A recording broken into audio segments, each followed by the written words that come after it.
Pelan-pelan mulai berdatangan mobil listrik yang harganya terjangkau dan enak buat dipakai harian. Desainnya nggak mungil teman-teman. Salah satunya ini mobil listrik dari Cina yang kelihatan serius banget untuk menggarap pasar Indonesia.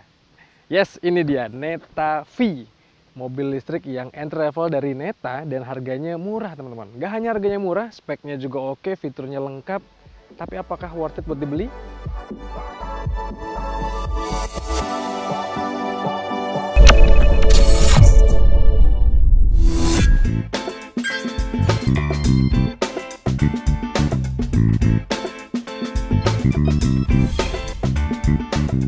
Kalau kalian nggak familiar sama brand mobil ini, nggak salah teman-teman. Karena Neta ini baru diluncurkan secara brand di Gias 2023 kemarin. Jadi ya belum terlalu lama. Tapi mereka itu serius banget garap pasar Indonesia karena mereka menjanjikan kalau mobil-mobil mereka nanti akan rakitan dalam negeri.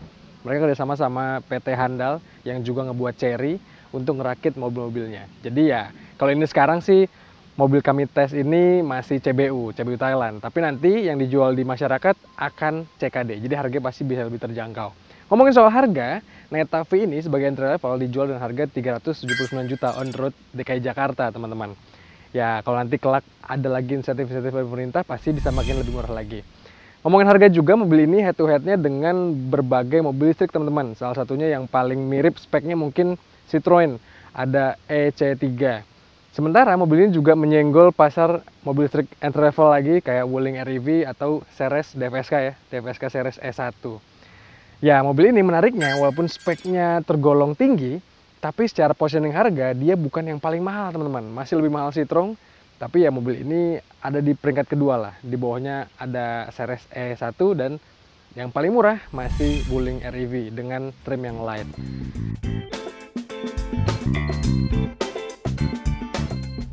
Bicara soal desain, Neta V ini memang hadir dengan aura yang ada imutnya, ada futuristisnya, dan kita juga sekarang udah mulai terbiasa lihat mobil pesek kayak gini teman-teman yang nggak pakai grill.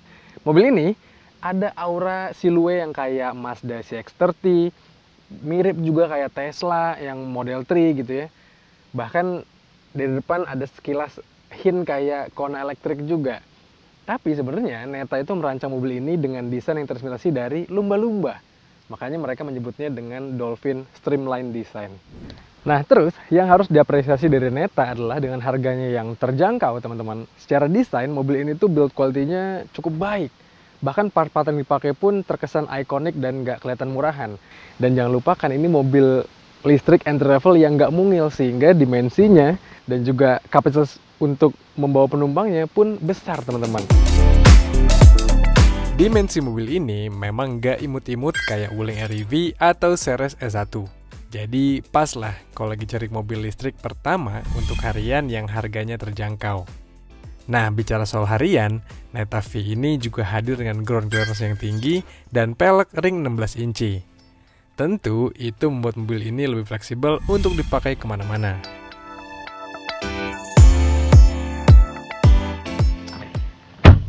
Masuk ke kabinnya, kelihatan juga kalau Neta V ini dirancang dan digarap dengan serius teman-teman. Banyak part-part yang dipakai itu kelihatan berkualitas dan nggak murahan, walaupun dia pakai plastik-plastik yang keras ya. Tapi penempatannya itu untuk bagian-bagian yang terlihat mata, itu kelihatan nggak banyak yang murahan.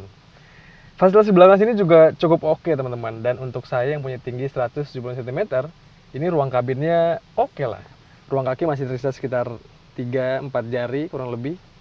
Ruang kepala pun ya cukup lah, walaupun atapnya modelnya landai ke belakang gitu ya. Tapi fine. Tapi untuk posisi duduk 3 orang dewasa, kayaknya di tengah sini agak kurang nyaman karena nggak ada headrestnya nih. Walaupun di tengah sini nggak ada tunnel yang gede, sehingga ya pastinya akan nyaman-nyaman aja. Fasilitasnya juga cukup baik teman-teman. Ada USB port 1 buah di sini, tempat penyimpanan juga oke. Dan ya secara umum kabinnya terasa nyaman. Dan yang paling bikin menarik perhatian lagi adalah sebenarnya kalau kita ngintip ke bagian depannya teman-teman. Kokpitnya kelihatan futuristis banget dengan model head unit yang portrait, model setirnya terlihat atraktif, dan ya nggak sabar untuk pindah ke depan, dan saya akan ceritain gimana rasa berkendaranya. Let's go!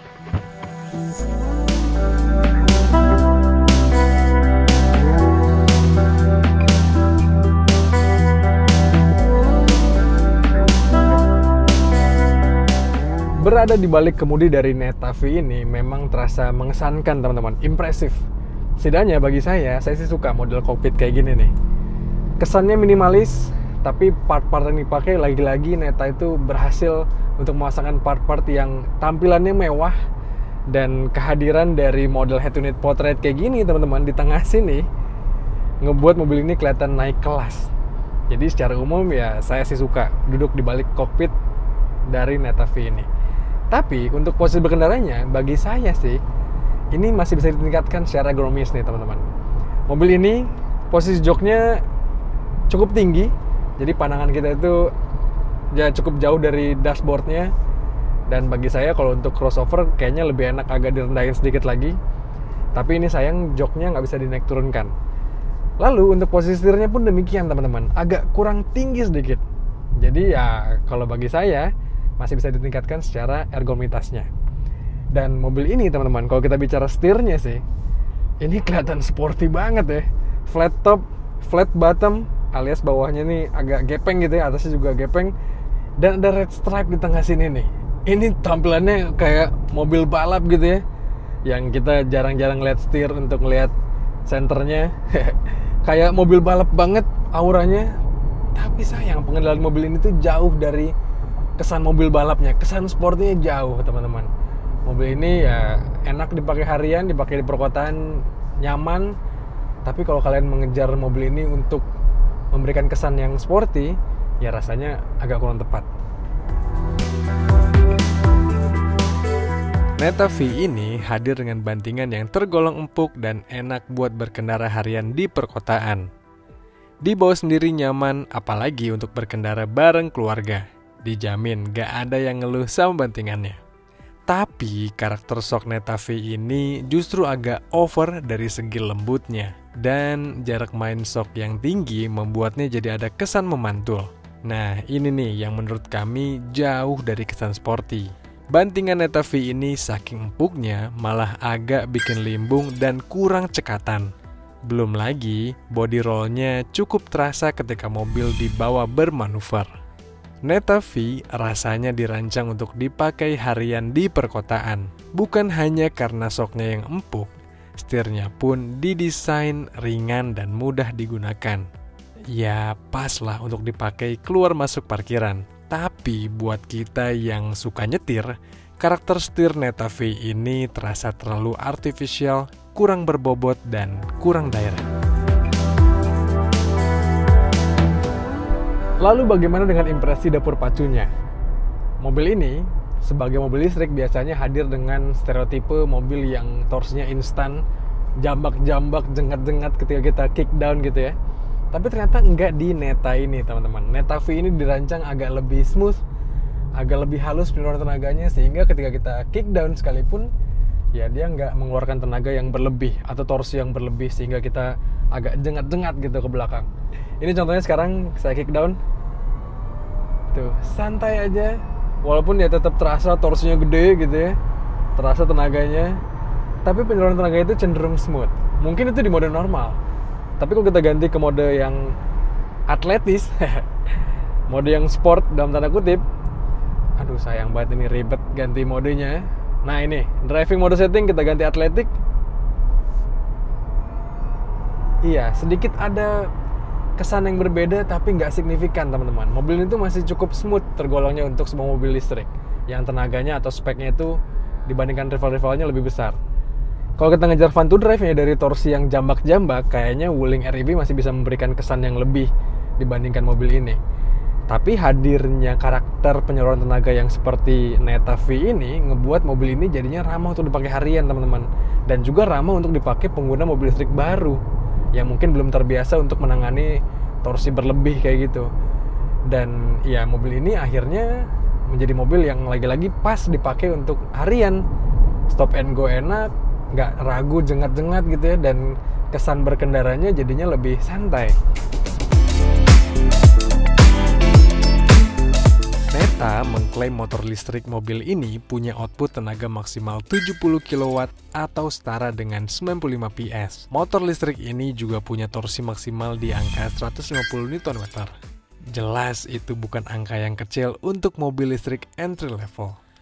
Mobil ini juga dibekali dengan baterai berkapasitas 40,7 kWh dan diklaim jarak tempuh maksimalnya bisa tembus 401 km.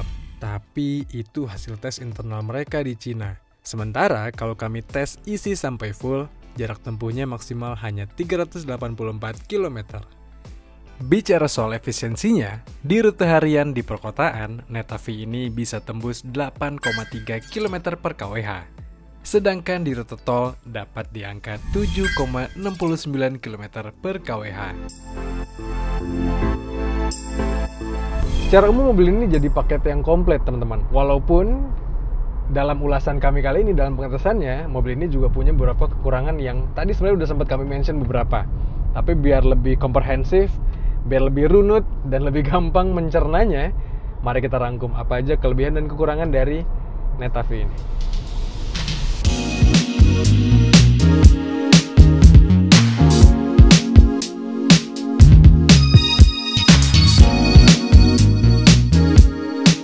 Mari kita rangkum dari kelebihan dulu teman-teman. Yang pertama, mobil ini hadir dengan harga yang terjangkau, 370 jutaan, cukup oke lah ya untuk sebuah mobil listrik.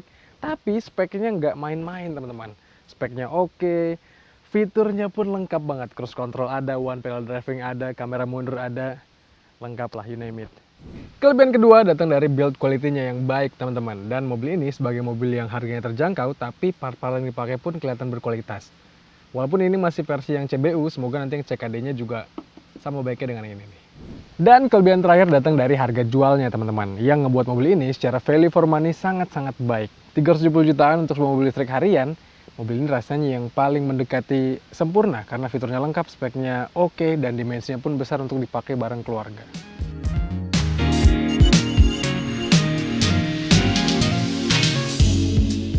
Setelah kita bahas kelebihannya, mari kita rangkum juga kekurangannya. Yang pertama datang dari keintuitifannya teman-teman. Mobil ini tuh semua pengaturannya dipindahkan ke head unit ini. Memang secara look kelihatan minimalis, cakep lah ya. Tapi menurut kami perlu pembiasaan dan agak ribet sebenarnya. Contohnya kita mau ganti atau mau menyalakan lampu aja nih dari sini. Terus kita mau ganti-ganti mode berkendaranya, mau ganti segala macamnya, ada di sini dan menurut kami agak kurang intuitif.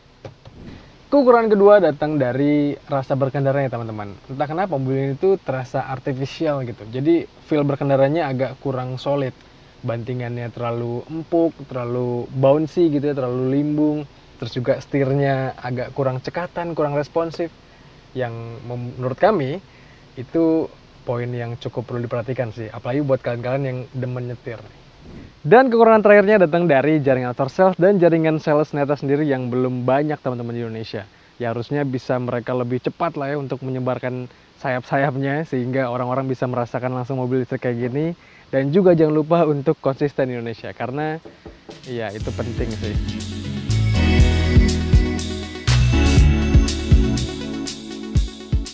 Dari pengetesan harian ini, tentu Netavi layak diberikan nilai yang baik. Selain karena harganya yang kompetitif, fiturnya yang komplit, mobil ini juga layak dipertimbangkan karena spesifikasinya yang mumpuni untuk dipakai harian.